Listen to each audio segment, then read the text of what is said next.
Woo! What's going on, guys? Almost Form coming out here with a video today. In today's video, we're going to do the preview.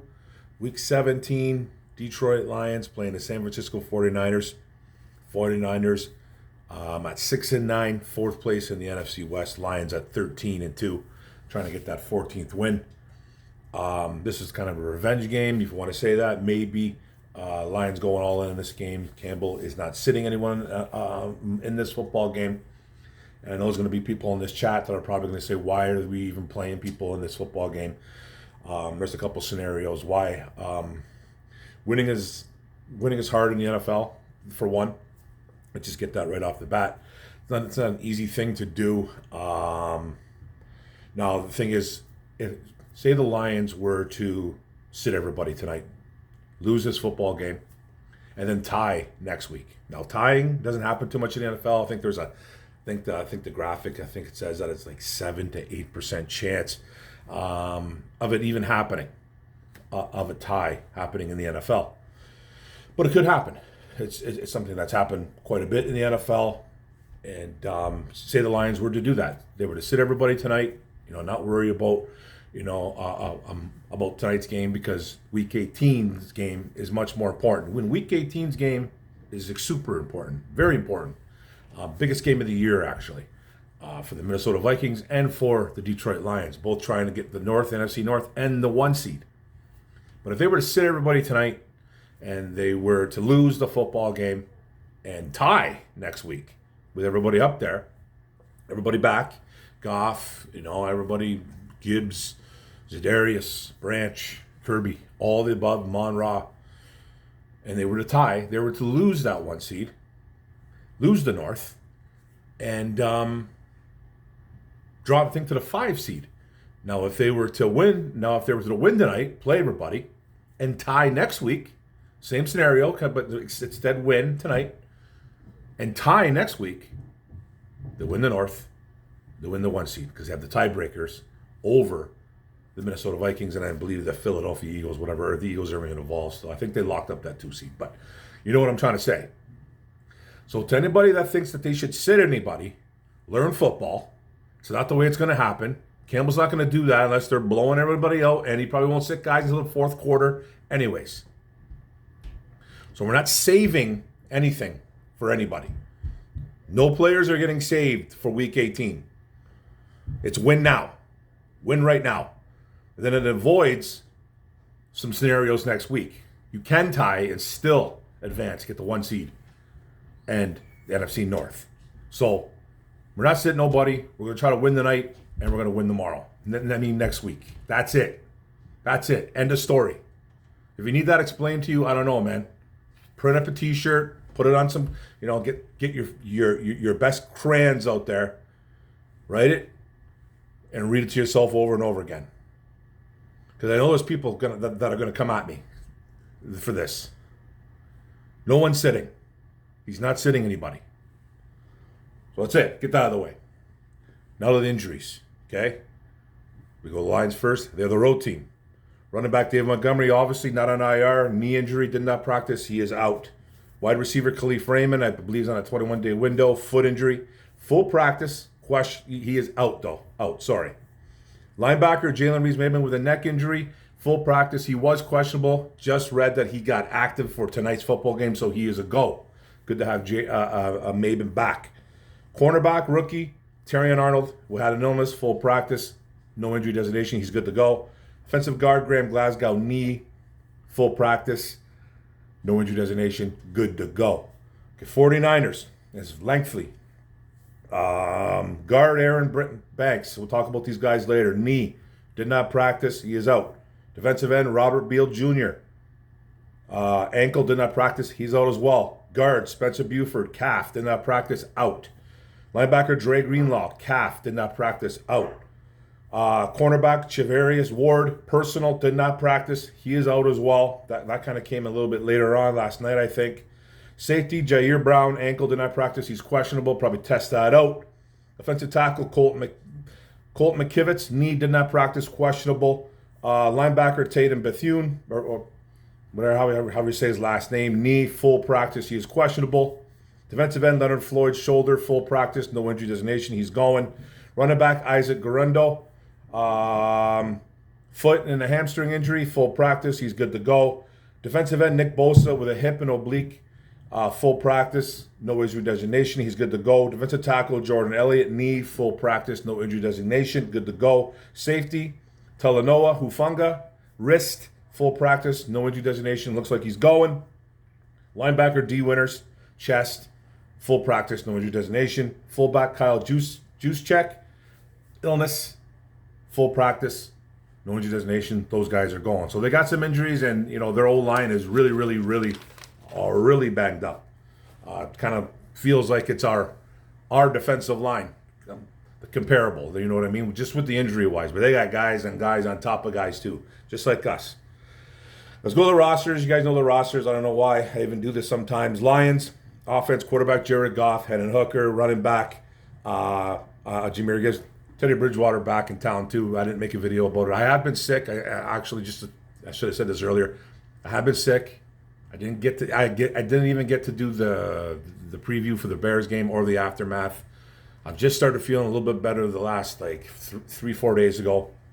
Haven't done any videos in a while. So I missed all the Bears stuff. So sorry guys.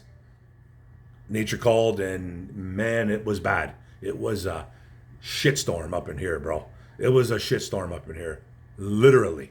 It was that bad. It was bad. Whole family of 4 in here. Boom, everybody done for days. I was the worst because I'm a man, and men tend to get a little bit sicker sometimes, or just play it sicker. But I was bad. I couldn't even. It was just bad, man. I missed family function on Christmas Eve. Me and my little girl, my wife and my stepdaughter, they went on. But yeah, we were bad, man. I'm just starting to get my bearings the last 3-4 days. No word of a lie. It was a bad scene up in the Orem household. But anyways, let's go. Running back Jameer Gibbs, Craig Reynolds, Jamar Jefferson, who I kind of thought would probably be that RB3 over Vaki. No offense to Sione Vaki, but Sione Vaki, that number 4 guy, is playing some key special teams. Wide receiver Amon-Ra St. Brown, Jameson Williams, Tim Patrick, Allen Robinson in there. Tom Kennedy getting the call up maybe again. Donovan Peoples-Jones, who knows. Tight end, Sam Laporta, Brock Wright. Left tackle, Taylor Decker, skipper in there. Left guard, Graham Glasgow. Could we see some Coyote Owasika? Christian Mahogany played pretty good last week for the during the Bears game, apparently, which I didn't really get a chance to watch that whole Bears game, too. I was just so out of it. And center, Frank Ragnow. Right guard, Kevin Zeitler. And, Mahogany right there, too, as well. So those guys on offense. Defense, defensive end, Joshua Pascal. Nose tackle, DJ Reader. We got some Pat O'Connor, some Miles Adams in there. Maybe Jonah Williams if he gets activated. Defensive tackle, Levi Nwuzurike. Defensive ends, Darius Smith. Some Al Quata Muhammad, who's been playing very well lately. Linebacker, Ben Neiman. Linebacker, Jack Campbell, with some Ezekiel Turner splashed in there. Cornerback, rookie, Terrion Arnold. Strong safety, Kirby Joseph. Free safety, Brian Branch. Ifiero Melafonu back in that mix, too. He had a sack last week, doing what he does best. Cornerback, Kindell Vildor. Nickel cornerback, Amik Robinson, and Emmanuel Mosley. Hopefully get some more playing time. With punter, Jack Fox, Jake Bates as the kicker. 49ers offense, quarterback, Brock Purdy. Not having the greatest year. Running back, rookie, Isaac Guerrero.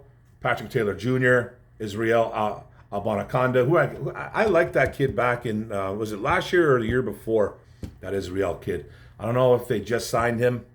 I don't know if he's been on the practice squad or anything like that, but that was a kid that I liked coming out of college, either last year or the year before.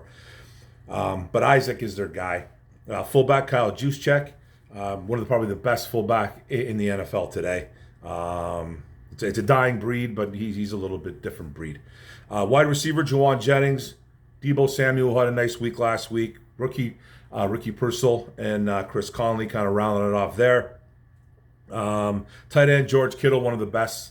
And left tackle, this is where it gets really hectic for the 49ers. And I feel for them, but I don't because we're playing against you. But this is rough. This is what their O-line is probably going to look like. This is my guess. Left tackle, Charlie Heck. Left guard Nick Zakelj. I don't know if I'm saying his name right.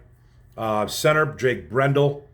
Right guard rookie Dominic Pooney. Right tackle Colton McKivitz, who's a little bit banged up. Could we see some Austin Pleasance in there as well? But their old line's banged up. You guys know who I'm missing, man. Left the best, if not the best, offensive lineman in all of football. Left tackle Trent Williams. It has been hurt for a bit. Jalen Moore, their other tackle, out as well. They've got their two guards out, Aaron Banks and Ben Barch. They're down to 3, 4, 5th string guys. They're pulling guys off streets. They're digging deep for some O-line depth. It's bad. It's bad for the San Francisco 49ers. It's really bad.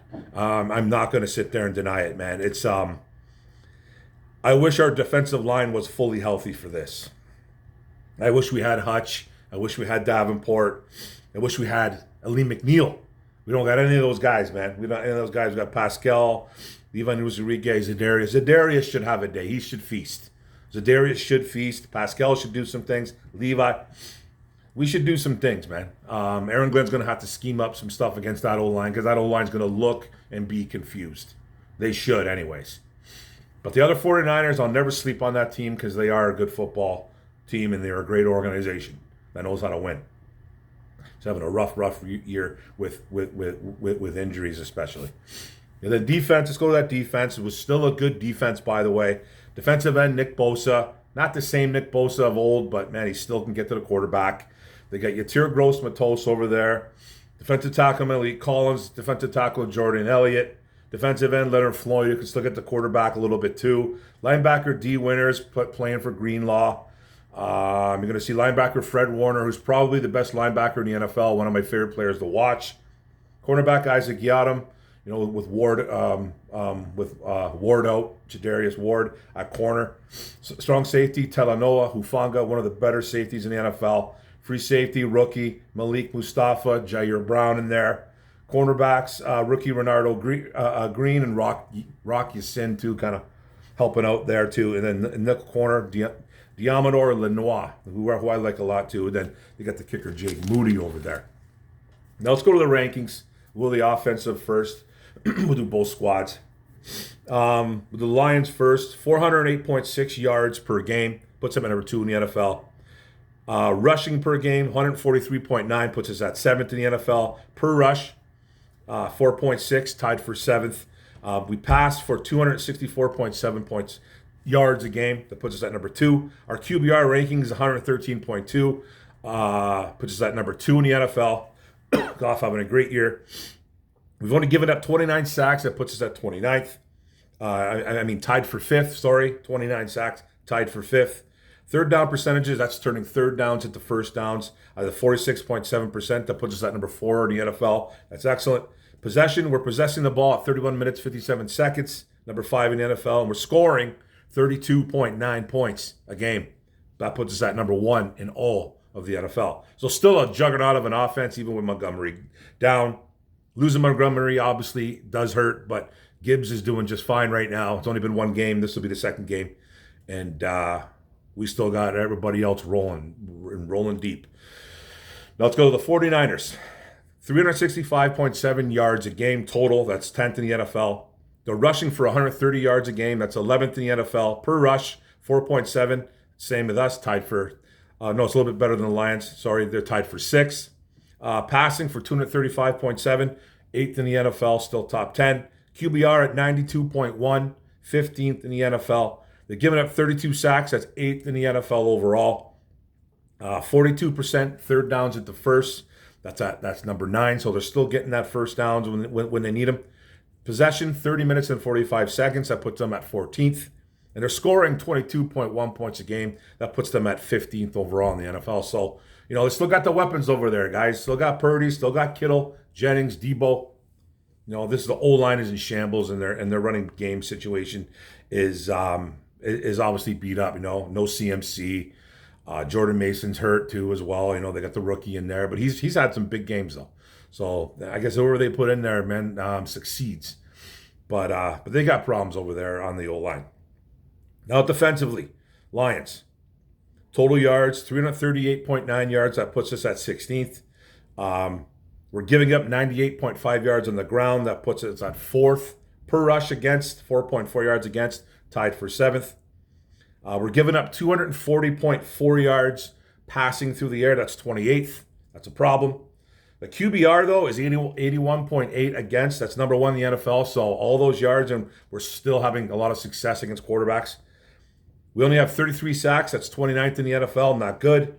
Third downs at the first down percentages is 31.7%. That's number 1 in the NFL. So we're still getting off the field on third downs, the best in the NFL. Possession, 28 minutes, 20 seconds is our defense is on there. That's 5th in the NFL. And we're giving up 19.9 points a game. That's number 7 in the NFL. So with all the injuries, with all the problems, with everybody hurt on that defense, we still got a really good defense, probably a middle-of-the-road defense, I'd say 15th, 16th overall defense. With, we're still getting the job done. The injuries have obviously caught up to us, though. They're going to catch up to us a little bit later on down the road, especially these last couple of games, I think. We're going to have to score some points. But let's go to the 49ers defense. 304.3 yards total overall. That's number 2 in the NFL. They're still getting the job done. They give up 121 yards on the ground. That's 16th. Per rush, 4.4. Time is same as the Lions, tied for 7th. Passing per game, they give up 183.3 yards a game, which is excellent. That's number 3 in the NFL. QBR against, 86.1. That's 5. That's the top 5 unit there. Sacks, they have 35 sacks on the year. That's 27th. Turning third downs into first downs at a percentage at 41.9 against. That's 24th in the NFL, so you can get some first downs on them. Possession, 29 minutes and 14 seconds. 14th in the NFL. So they're on the field, half the time. Points per game, they're giving up 23.3 points a game. That puts them at 21 in the NFL. So, still doing some things on defense, still doing their thing on offense. Just having a rough year, a lot of injuries. Now, offensively, with us, I'm going to talk about us first against that team defensively. They're a team that you can probably, I think, run on a little bit, obviously. And we're going to rely on that, I think, a lot more tonight. It sucks to not have Montgomery for this one. So you're going to see more Gibbs, which kind of happened in the Bears game from me looking at the stats. It looks like Gibbs ran the ball about 23, 24 times in that game, where he was averaging about 13 to 15 carries. Probably touching the ball about 16, 17, including passing too as well, right? So I could still see Gibbs probably getting a little bit more bulk of the carries, obviously, over Craig Reynolds and Jamar Jefferson. But we're going to see some Craig Reynolds and Jamar Jefferson tonight. I think we're going to see them tonight. Not a lot, but we're going to see those guys. We're definitely going to see those guys. You're going to see majority Gibbs. That's what it's going to be. And I think that's the way to beat this team, is to run on the 49ers.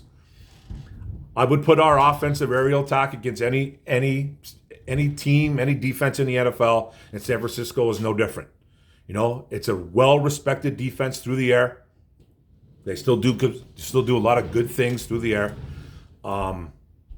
So they're not going to be afraid to pass on San Francisco. But the bread and butter is going to come through the run game, I think, beating this team.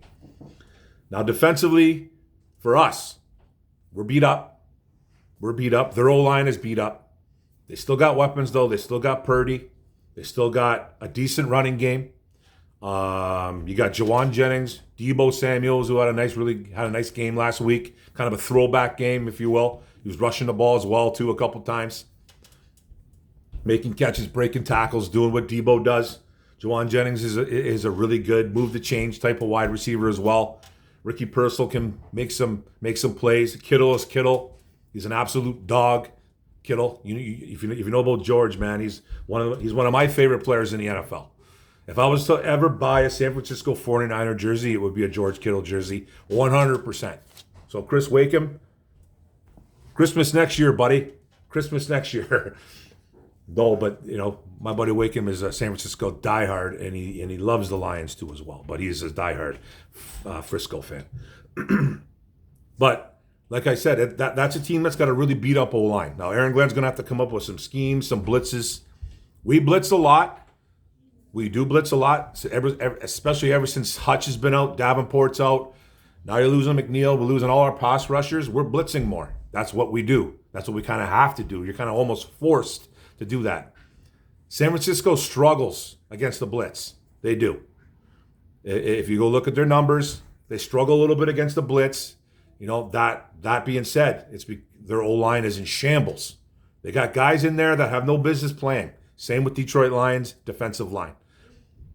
And some linebackers to boot, if you want to count that. So we're going to have to blitz the hell out of that O-line, confuse them, scheme them up. Try to get some one-on-ones with Zadarius, some Muhammad in there. I think we get to Purdy a few times. I believe we're going to get to Purdy a few times, even though I don't like our defensive front. I think we will get to them. I think Aaron Glenn will figure it out. I think we'll get to Purdy 4 or 5 times. I think it'll be one of those games where we do. But they have weapons. They do have weapons. And, all those guys worry me. Jennings, Kittle, Debo, they all worry me. And then when they get the ball in their hand, they're very dangerous. But you get the Purdy, you knock some balls down, you knock him on his ass, you sack him, you let him know what's up. You're making that game a little bit longer for him than he would like to. And that's what it is. We don't want them to control the clock with the running game. Our weaknesses on defense is our passing defense as well. We don't get to the quarterback a lot, but I think we will today or tonight. We still have a very good run defense, even though we've lost everybody. So I think beating us is through the air. That's how you're going to beat us. You're not going to beat. There have been teams that have been running on us lately, and scoring on us lately. But to beat us, you got to beat us through the air. That's pretty much it. But I think we're going to beat the San Francisco 49ers. And again, we're not sitting anybody. I don't want to hear anybody. Well, if you want to come on here, if you want to come on here and you want to tell me why we should sit everybody, I will listen, but be respectful. And if not, I'll be disrespectful right back. I know I said the Cran comment earlier. I didn't mean anybody in particular, but it's just sometimes people need to be taught on how this game is played. No, I never played in the NFL. No, I never played at a high level. You know what I mean? I played after high school, but I played in an Ontario league, man. But I know the game. I'd like to think I know the game. And I know the situation going on right now in Detroit. Dan Campbell's not the type of guy that's going to sit guys anyways. If we're up big, expect guys to be sitting in the fourth quarter. Don't expect guys to be sitting in the third, second quarter. Don't expect that. If we're up big, and that's only if we're up big. Injuries happen. This is football. This is the most violent sport in the world. It's going to happen. But there's scenarios here where if you win, a tie next week is okay. But if you lose this week and you tie, then you lose. Then you lose everything. You're back down to the 5 seed. So win now. Just win out. That's it. Win out. Don't make it complicated. This isn't rocket science. This doesn't need to be explained. It shouldn't have to be explained more. Winning is the only option here, guys. It's the only option. So don't get mad at Dan Campbell. If someone goes down, this is just what it is. It's football. Now, pray that nobody goes down, just like you do every week. But this is football. And winning is the only option. You're not sitting anybody. Nobody is sitting. If we didn't have these scenarios where, we gotta win here and a tie's okay here. If it was just like, okay, you can lose the next 2 games, then I have no issues sitting anybody. None. But that's not the case. Because you're trying to avoid that tie. That's what you're really trying to avoid here. Just win here, then a tie doesn't matter. What happens next week? Win here, you obviously got to beat the Vikings. I'm just saying, I think winning tonight's game is extremely important. It's extremely important because you got to win next week anyways. Okay? You got to win next week anyways. But if you win and you tie, that's fine. But if you lose and you tie, then you're screwed. That simple. It's that simple, man. It shouldn't be hard to explain. That's it, man. Okay? So just win. Just win tonight, win next week, take care of business, get that 1 seed. But tonight is important. Because you can win tonight and you can tie next week. I'm sick of talking about it, okay? But that's it, guys. But I got my prediction. I got the Lions at 31 and the San Francisco 49ers scoring 24 points. That might be a little low for the 49ers. That might be a little bit low. I almost wanted to change that to about 27. I'm not trying to disrespect anybody in San Fran land, but I'm going to say 24. 31-24 Detroit Lions. Lions go on top, back on top of the NFC, because right now they are in second place. The Minnesota Vikings are in first place right now in the North and have the 1 seed right now, because we haven't played yet. So just in case anybody's wondering why we're in second place, we haven't played yet. Okay, when we play tonight and we beat the 49ers, we'll be back on top. And then going into week 18 will be monumental. It's monumental anyways. So that's it, guys. 31-24 Detroit Lions. What do you think? Nobody's sitting. No one's doing nothing like that. We're winning the ball game. Okay, guys? I appreciate you guys coming here. It's been a while. Sorry for the sickness. But it happens to the best of us and the worst of us. So I appreciate it, guys. Don't forget to hit the subscribe button at the bottom right. Don't forget to hit the notification bell up top. Go Lions. Let's go. What do you guys think? Grit. Detroit versus everybody. Boom. Let's go, guys. Coming for you, 49ers.